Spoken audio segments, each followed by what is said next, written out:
শিল্প শহর হলদিয়া টাউনশিপ বিবি ঘোষ অডিটোরিয়ামে শ্রমিক সমাবেশে জেলা ও রাজ্য নেতৃত্বে উপস্থিত ছিলেন তমলুক লোকসভা কেন্দ্রের প্রাক্তন এবং বর্তমান সাংসদ, প্রাক্তন সাংসদ দিব্যেন্দু অধিকারী, বর্তমান সাংসদ অভিজিৎ গঙ্গোপাধ্যায়। প্রাক্তন সাংসদ দিব্যেন্দু অধিকারী সাধারণ কর্মী হিসেবে থাকবেন বলে সমাবেশ মঞ্চে বার্তা দিলেন। আজকের এই সমাবেশে সভাপতিত্ব করেন বিএমএস রাজ্য সভাপতি প্রদীপ বিজলি। শ্রমিক সমাবেশে বক্তব্য রাখতে গিয়ে নাম না করেই হলদিয়ার বিধায়িকা এবং বিজেপি রাজ্য নেতৃত্বকে দুষলেন। তিনি বলেন, ভারতীয় মজদুর সংঘ ছাড়া অন্য কোনো শ্রমিক সংগঠন নেই। তিনি আরও বলেন, বিজেএমসি মূল সংগঠনের নাম করে হলদিয়ার শ্রমিকদের প্রতারিত করছেন।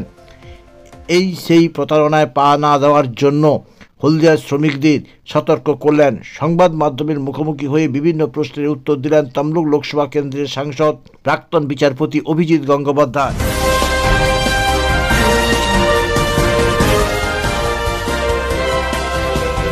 কেকার পেস্ট্রিতে জিবে জল সপারি, ওয়াও আশাতে লাজবাব নিউ বিদ্যুৎ বেকারি। বলছি, আপনি বক্তব্যে বিএমএসের সংগঠনটি বলতে গিয়ে বলছিলেন যে শ্রমিকদের যা কিছু সমস্যা তারা বিএমএসকে এসে জানাবে, অন্য কোনো কারো দ্বারা প্রভাবিত হবে না, এই বিষয়টা কি? দেখুন, এখানে একটা প্রতারণামূলক সংগঠনের নাম শুনতে পাচ্ছি মাঝে মাঝে, তার নাম বিজেএমসি। সেখানে আমাদেরই দলের কিছু কিছু লোক সেটা চালাচ্ছেন সম্পূর্ণ আমাদের দলীয় যে অনুশাসন তাকে অগ্রাহ্য করে। এবং আমার কাছে যে প্রচুর অভিযোগ আসছে যখন আমি হলদিয়াতে এসে বসছি এমপি হিসেবে, হলদিয়া এমপি অফিসে, তখন তাদের বিরুদ্ধে প্রচুর অভিযোগ আমি শুনতে পাচ্ছি। নামগুলো আমি করছি না, যদিও এমন একদিন আসবে, হয়তো খুব শীঘ্রই আসবে, নামগুলো করে এই অভিযোগটাকে আনতে হবে সামনে। বিএমএসের ওপর যারা নির্ভর করেন তাদেরকে ভেঙে ওই বিজেএমসি নাকি সেখানে নিয়ে চলে যাওয়ার উদ্যোগ নেওয়া হচ্ছে আমাদেরই দলের দু একজন নেতৃস্থানীয় লোকের উদ্যোগে।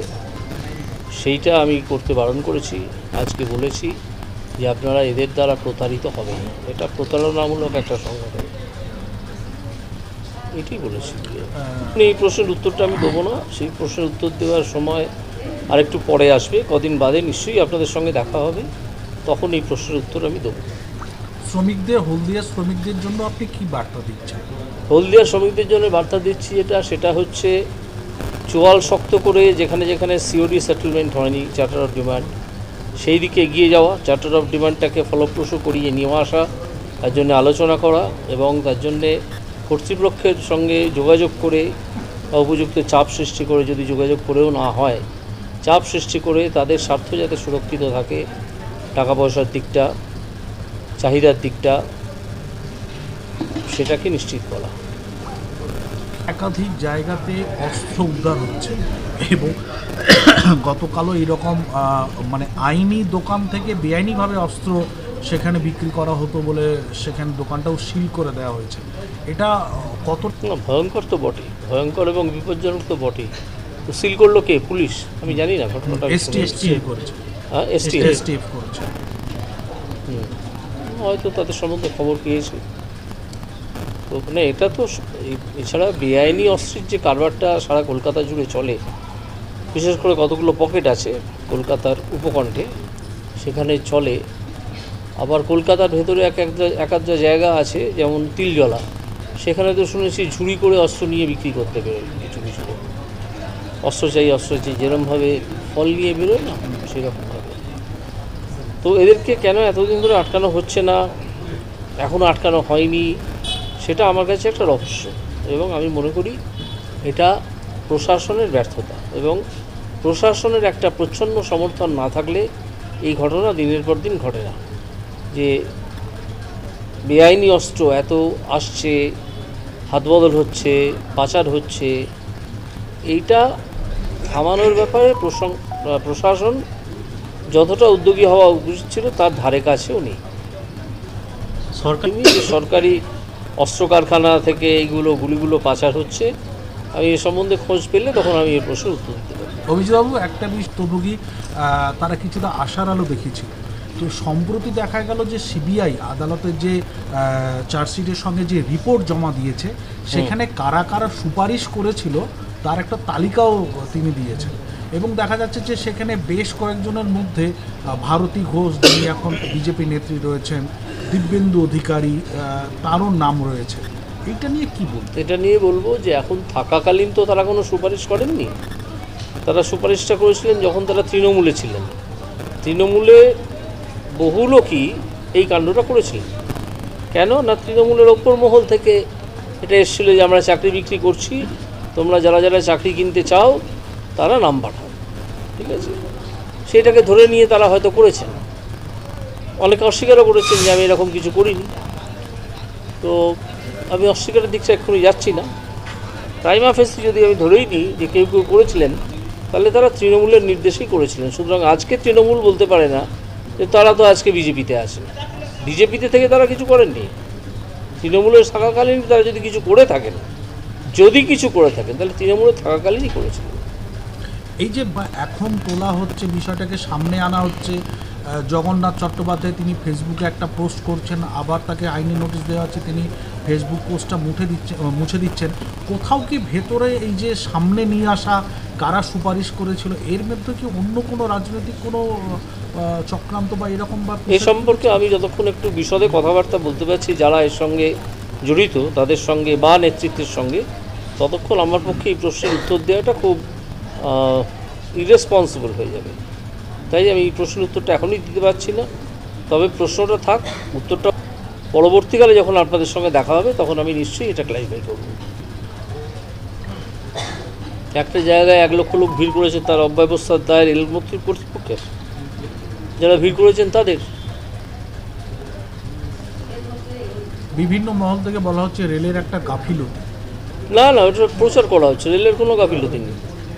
একটা প্ল্যাটফর্মে যদি 1 লক্ষ লোক হঠাৎ জমা হয়ে যায়, রেল কী করবে? এবার রেল যদি 10,000 লোক জড়ো হওয়ার পর গেট বন্ধ করে দেয়, ঢুকতে না দেয়, তখন রেলের বিরুদ্ধে আবার প্রচার শুরু হবে যে রেল আমাকে প্ল্যাটফর্মে পৌঁছতে দিল না। রেল সকলকে প্ল্যাটফর্মে পৌঁছেছে, যেভাবে তারা ধীরে ধীরে ঢুকে একটা সময় দেখা গেছে যে ছোটো জায়গায় 1 লক্ষ লোক জড়ো হয়ে গেছেন বা তার বেশি লোক জড়ো হয়ে গেছে। এবার লোকেরা যদি হুড়োহুড়ি করেন, তার জন্য তো রেলমন্ত্রী বা রেলমন্ত্রক দায়ী নয়, তাই না? কোথাও কি একটা চক্রান্ত মনে হয় যে একটা বিশৃঙ্খলা হচ্ছে? না, আমি চক্রান্ত তত্ত্বটা এক্ষুনি আনতে চাই না, সেটা আরও খোঁজখবরের ব্যাপার আছে। কিন্তু আমি একটা তুলনা আপনাদেরকে দিতে চাই। আপনারা হয়তো জানেন, বছর 15 আগে জাপানে একটা প্রবল ভূমিকম্প হয়েছিল। সেখানে জাপানিদের দেখা গিয়েছিল সেই ভূমিকম্পের পরে ভেঙে যাওয়ার বাড়ির মধ্যেও চুপচাপ বসে আছে, তারা অপেক্ষা করছে কতক্ষণে ত্রাণ আসবে। এত ডিসিপ্লিন তারা। আমরা তো এত ডিসিপ্লিন নই। সুতরাং আমাদের হুড়োহুড়ি করাটা স্বভাব। আমাদের একজন পড়ে গেছে সেটা না দেখে তার উপর দিয়ে মারিয়ে চলে যাওয়া স্বভাব। এই যদি আমাদের স্বভাব হয়, তাহলে তার জন্য কাউকে দায়ী করা যায় না যারা এটা করছেন তাদের ছাড়া, তাই না? এতই পূর্ণ অর্জনের উদ্দেশ্য যে তিনি আরেকজনকে মেরে ফেলে চলে যাচ্ছেন, তার প্রতি কোনো দায়িত্ববোধ নেই। এই মানুষগুলোকে বরং আমি বলবো যে আপনারা দায়িত্ববান হন, এরকম কাজ করবেন না। যারা কুম্ভ যাচ্ছে, মানে এখনও যারা যাবে, তাদের প্রতি আপনি কোনো একটা বার্তা দেবেন? কী আর বার্তা দেবো? যারা যাচ্ছেন তারা সবাই মোটামুটি ধর্মীয় বিশ্বাসের লোক, ধর্মে ঈশ্বরে সবাই বিশ্বাস করেন, আমিও যেমন করি। তো তারা শান্তিতে যাবেন, এটুকু আশা করি। আর কি বলবো, আমার এই বিষয়ে কিছু বলার। কেকার পেস্ট্রিতে জিবে জল সপারি, ওয়াও আশাতে লাজবাব নিউ বিদ্যুৎ বেকারি, টিপটপ টিফিনে और हैप्पी पार्टी, নিউ বিদ্যুৎ বেকারি, মানডে টু সানডে, ছোট বড় সবার পছন্দ একটাই, নিউ বিদ্যুৎ বেকারি, প্রতিদিন চাই না না না না। নিউ বিদ্যুৎ বেকারি। রাজলক্ষ্মী জুয়েলারি ওয়ার্কস, রাজলক্ষ্মীর মধুদার মধুর মতো ব্যবহার। দুর্গা চক, বাসন্তী ভবন, দুর্গা মন্দিরের পাশে, সুপারমার্কেটের বিপরীতে, হলদিয়া।